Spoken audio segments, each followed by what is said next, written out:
Whether you just want to play chess casually or beat up your friends competitively, today I will demonstrate you how to play chess. Now for me personally, I first started learning how to make chess when I got beaten up by a friend in elementary school, and hopefully today I will show you how you can play chess with 3 steps: before game, early game, and late game.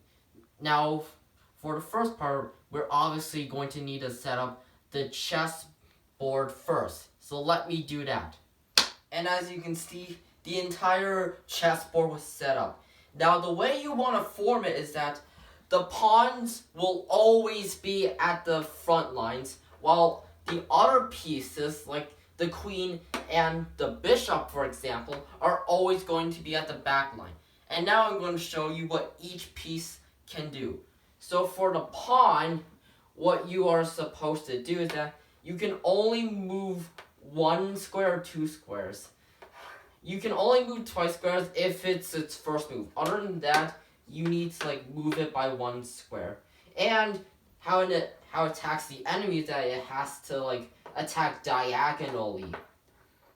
And the next piece is the rook. They can only move in a straight line, and that's pretty much it for the rook. The knights, however, they always make an L shape whenever they move. And, fun fact, they're the only piece that can jump over other pieces. Next one is the bishop. Like the pawn, when it attacks, or in this case when it moves as well, it will always move diagonally. And the next one is the queen. The queen is basically the most important piece in the game other than the king, because it can do what a rook and a bishop can do, but better. It can move in a straight line or diagonally. And finally, we have the king. It can only move 1 square at a time, with just like the pawns, and this is pretty much a useless piece, but it's the most important because you need to protect it, which I will explain later. And now, we can finally focus on the early game. Now first, what you want to know is that white always goes first. So, as of right now, you can only move the pawns and the knights, but your movement variety will get more diverse as you move on. And now, to focus on a couple tricks that you can use for some of your pieces. Now, the first one is the pawn. Once you get to the other side, what you can do is that you can actually replace your pawn with a more powerful piece, like the queen, for example. The other one we have is the rook. So when your queen dies, you can actually replace one of your rooks with the queen.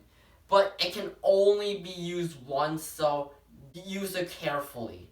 And that's all the tricks that there is to certain pieces. Now we can finally move on to the late game. Now, usually the late game can look a little bit like this, for example. It's not always going to look like this, but it should be really straightforward. And now I will explain what a check, checkmate, and a stalemate is. Now, for a check, it's when something like this happens.